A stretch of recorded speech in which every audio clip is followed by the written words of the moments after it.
professeur. Bonsoir mon ami. Namoni awa biso tozolo banalinga la puisque eza conférence ici dans les massacres oyo ezosala na Congo. Oui. Intervention na eza nini pona makambo ya ba Patrick Ndeko na ba intervenant ba oui, bon, je dirais Patrick Nathan a Emingi, Nathan a livre naé, et puis conférence à l'élo et pour Namboka Nabiso. Nous allons à New York pour la Moussala Moussousou, Nayaki pour la Moussala Moussousou, la Monica sur les nets, n'a jamais que les cassants, que les gens comme belé. Donc ce qui se passe dans Namboka Nabiso, les alliés responsabilité de tout un chacun pour que tout sauve Mboka Nabiso. Mboka Nabiso, le quoi dans le bango à tout moment, Ezaya Moutouté. Moi je pense que la communauté congolaise baza est belé en Canada. Mais ceux qui pour le bien, ils ont concert. Salle où au Kokate pour le concert. Mais pour le Makamba Mboka, voilà salle.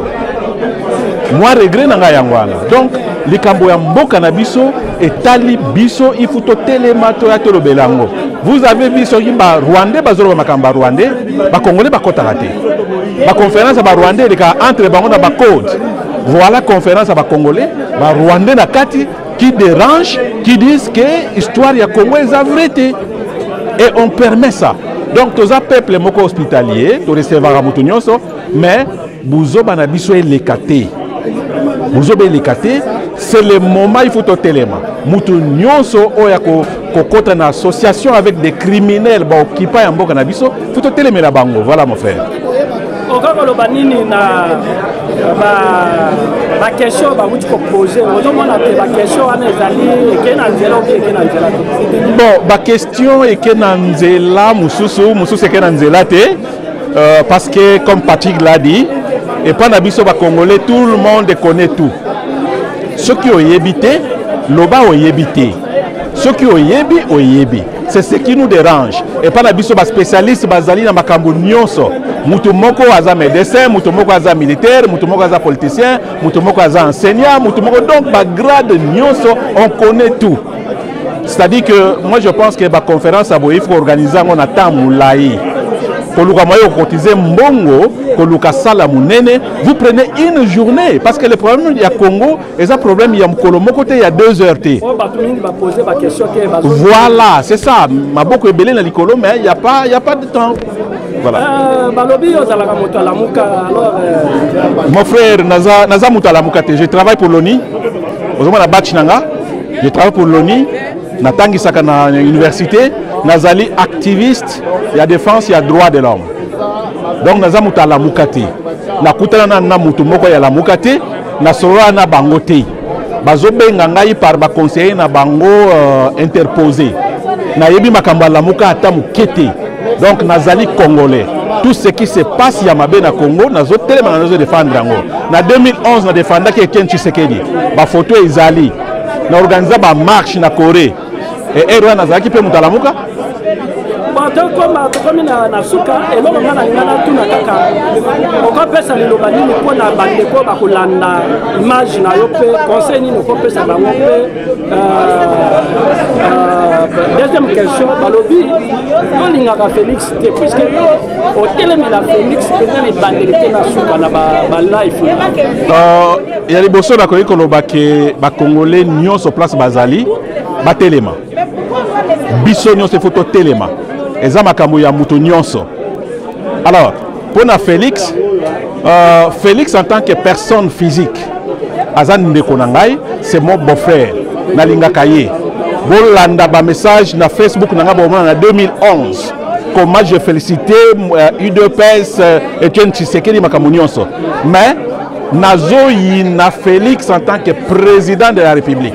Aussi pour mon ngana lobela Félix avant élection. Jamais. Naïko lobela Félix après élection parce que Félix ça y est que ça là cop na diable. Il faut que télémélaye. Moi même lelo tchenga munduki awa. Na causera toujours contre politique à Félix jusqu'à ce qu'on déclenche gâchette nayo. Donc Félix en tant que personne physique, c'est mon beau-frère, mais en tant que président, c'est un traître. Il faut le pendre. Voilà, merci. Merci. Bonsoir Patrick Mbekwa. Bonsoir. De la Nagayo na média. Bon, ezali Congo à lobby.net awa siège nango direction générale ezali awa na Ottawa na moko JBS maneke du média na kati ya 3W Congo à lobby.net. Intervention na yo na nyonso euti koleka na ba question o euti kozwa. Ozwi yango ndenge nini oyambi yango ndenge. Non, na sepeli na invitation, na sepeli ndenge leki et puis na sepeli na accueil tozwi. Le plus important Zali, c'est le Congo qui l'a gagné. Donc nous sommes des instruments, naïe, babengi sekenga, na lobby na expliqué. J'espère que bandeko va comprendre et que en fonction de notre lobby, ensemble, de retrouver la piste de solution qu'on veut pour Namboka. Est-ce que ma livre est-ce que les autres tambolato ou bien message aux autres transmettre dans la carte livre est-ce que bato capter à 100% ou bien bato capter à surtout nous les Africains. Ma livre aux autres je vous dirais honnêtement parce que il faut dire quand même que mes livres sont pour la plupart du temps des best-sellers. Surtout Tekama et Belé. C'est vrai que Tekama et Belé pas Bapaya, Belé ma casse pas Bapaya, mais les Congolais depuis un moment, on a constaté en tout cas que les Congolais bakoma moi je pense que c'est quelque chose de très important. Est-ce que est-ce que beaucoup ça la sous livre n'a pas honoré one? Il se pourrait. Tout dépend de la situation beaucoup kende. Comme sur Congo est belé. La vérité sur Congo et l'équipe est belé. Pour des raisons stratégiques. Donc le moment venu, pour recommencer à livre, tu as risque et puis ils ont un sacrifice. Mais je peux vous dire que Babou Pézézo, il y a un monde qui merci. Est-ce que maintenant le Canada, est-ce que le peuple canadien, est-ce que il y a des messages que na Congo fait dans génocide que ça la parce que mingi ba herbiso to les kakato to pesa ba message mingi ba non bayebi ils sont bien placés pour le savoir. Ils ont des organismes bazolandela, ils ont des ONG bazana ba ambassade na bango, ils sont au courant de tout ce qui se passe. Mais comment expliquer le Canada doit soutenir car ba problème oyo et ça salama na Canada doit soutenir l'intérêt. Il faut bien comprendre que chaque mboka, chaque motoza doit soutenir l'intérêt. Il nous appartient à nous de défendre les nôtres. C'est ça qui est le plus important. Message ni noko kotinda na mokola lelo na kati ya site na biso Congo ya lobby.net na baninga oyo batikali na Congo. Et deuxième question pour na sukisa ozo yamba pouvoir ya Félix Ndengeni. Mais ça n'a pas fait ça. On va continuer à travailler pour cela. Et puis, on a arrivé à Félix. Félix est arrivé au pouvoir dans les conditions que nous savons. Je pense qu'il pourra faire le travail au Congolais d'un président, pas pour compromettre l'avenir de Mboka pays à Congolais. Voilà. En tant qu'écrivain, est-ce que Makamo a failli la marche, la conférence, est-ce que en tant qu'écrivain, à cause de moi bénéfice qui à réussir tout dépend de comment il va articuler sa stratégie. Ok, merci. C'est un plaisir. Oui, nga comme na Rose Ngalola na vandi na Ottawa awa na une conférence le 25 mai. Na une conférence au bande qu'on a biso ba organisé concernant mboka na biso. En tout cas, tokolobela kaka yango. Tokolobela kaka mboka na biso, tokozala kaka tokobouillonner, tokosilika kaka. Aussi longtemps que mboka na biso na ekomi en ordre, te makamnya se ekomi na obienté, tokobouillonner kaka. Donc toyaki ensemble na bandeko, ba conférencier bazali ki ba pesi ba idée na bango. Je vais poser ma question, te débattre. Bien que tu sois d'accord, mais ma conférence, je ne peux pas vous mentir, na apprendre ma camusou BLP on a ébakité. Ben na ébike jusque là mine les grandes je monte. 5 Miss ou balobel na kata conférence ezaka bango nde ba diriger monde 5 Miss wana et là on a retenir makasi yango ba anglophone peut mona ango ba pays anglophone na ba pays francophone ezaka na se ya ba pays anglophone donc il faut que biso nde to fungola misu to yebandeni to ko agir to yebandeni to koza ba francophone toza tellement divisé surtout ba congolais que tu n'en parlons pas donc yangwana toza ensemble ah bon salam na ko pesa kana chéri na nga Tony Bicherera Tony Bicherera chéri moto azasko na Kinshasa ka yende na ko pesa mbote na minute oyo wana papa ya bana bon bébé na nga ya mukolo Oriane Bicherera Tony Junior Bicherera na Shelga Bicherera bawana bayanga ya les cœurs. Merci beaucoup. Bonjour. Ça c'est comment à lobby.net. On parle ici pour 80% les Lingala. Alors puisque c'est un site des Congolais, alors intervention et salami awa mingi na moni batuni tunio si makambo ya masango. Alors nayo okolo bani. Bon, nago le loko mokote parce que d'abord je ne suis pas représentant Basango, je n'ai aucun titre, mais je peux répondre en tant que chrétien, en tant qu'observateur de l'Église. Je ne suis pas ambassadeur de la conférence épiscopale du Congo, Naza chrétien, et je ne défends pas, je défends uniquement le Congo. Mais ce que je peux dire que l'Église catholique a joué un grand rôle dans le processus de la démocratisation de la Congo, parce que les politiciens bazalaki corrompus, bazalaki non seulement corrompus, balembi, bapesi bango bambongo et leur moko malunga salamité. Peuple azalaki essoufflé, peuple alingaki kanambe Hippolyte alungwa, mais kanambe bandeko kendete grâce na appui ya l'église catholique, en particulier parce que l'église wana benzambi, l'église nyonso wana balaki acheté par kanambe Hippolyte.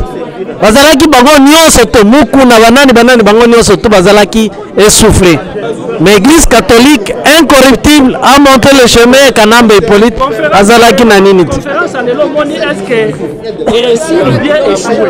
Conférence réussir, tu vois bien l'ambiance qui s'est régnée, bien. La question était la sensibilisation de la communauté congolaise d'Ottawa et aussi de la communauté canadienne. Il y avait des Canadiens ici dans la salle.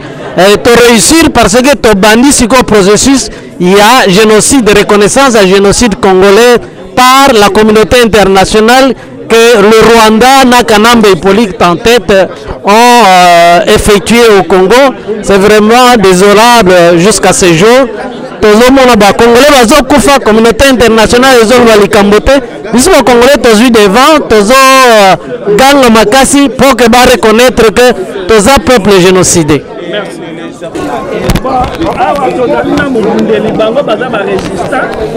Alors, bonjour Ouais, bonjour JBS.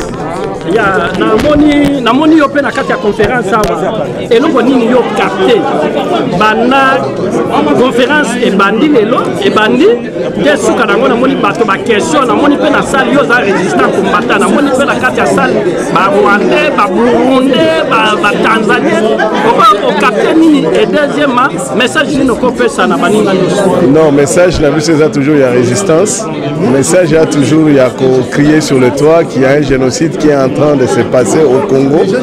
Message principal les Ayanwana. Bon, présence à la salle, c'est normal. Hein? Quand on invite, on lance les invitations, tout le monde vient. Donc, ils sont venus. Bon, c'est vrai qu'il y avait des infiltrés. Bon, maintenant, on a un service, il y a contre-espionnage. Sinon, conférence, c'est l'équipe bien. La conférencier va livrer matière eza makambo toyebi déjà mais tokocontinue na nzela wana parce que tozo préparer conférence mosusu na mois ya septembre, donc fin septembre début octobre, donc voilà. Sinon bon, merci Kisongo liloba suka oyo question suka na koko tuna bobundaka na ba fourmi rouge na moni fourmi rouge ayete ça les âmes ayete. Est-ce que message comment que ou bien atana musala ou bien atana occupation en tant que azali collègue na yo bobundaka na ye? Non, combat eza ya ngai te ya fourmi rouge te, combat eza ya ba congolais nyonso. Combat ezali ya 80 millions de congolais. Donc il n'appartient ni à moi ni à fourmi rouge, il y a qu'à combattre à part. Bon, message les kaki bao bazalaki na temps baye bao pe bazalaki empêcher ba monanité ba on a ba raison XY, tu vois mboko bato bazana ba misala ebele ba occupation pe ebele, donc na koyi baté tina bato mususu ba monani pe bato mususu ba monanité. Donc combat les ont appartenu à Congolais Lyonçon. Voilà. Bonsoir. Bonsoir, monsieur. Tu peux te présenter. Si tu veux parler à l'Ingala, même quoi, tu peux parler. Oui, je m'appelle Roger Issabou. Je suis très content de venir partager avec tous les Congolais les préoccupations d'actualité. En principe, il y a des sérieux problèmes qui se posent dans notre pays, entre autres le problème de la sécurité. Il est vrai qu'actuellement nous avons de nouvelles autorités au Congo et nous sommes derrière ces autorités parce qu'il faut reconnaître qu'il y a un processus qui est déjà amorcé et le président Félix Tshisekedi Tshilombo est en train de faire son travail. Nous sommes venus pour les conférences. Qu'est-ce que tu as capté? Non, par rapport à la conférence, je suis personnellement content de ce qui a été dit. La présence, n'est-ce pas, des forces négatives sur le territoire congolais. Et c'est pourquoi moi je disais au début que les nouvelles autorités ont un travail à faire pour que le Congo retrouve sa sécurité. Je vais vous donner un exemple par rapport à la présence de Mbororo. On n'a pas parlé de Mbororo. Les Mbororo pillent, violent les femmes. Des vastes, n'est-ce pas, les champs, n'est-ce pas, des autochtones congolais, à Ouacha, à Faradj, à Nyangara et dans tout ce que nous appelons les bassins de l'ULE. Donc moi je pense que là ce sont des priorités actuelles pour les nouvelles autorités du Congo pour que la sécurité règne dans la partie nord-est de la République démocratique du Congo. Je vous en prie, monsieur.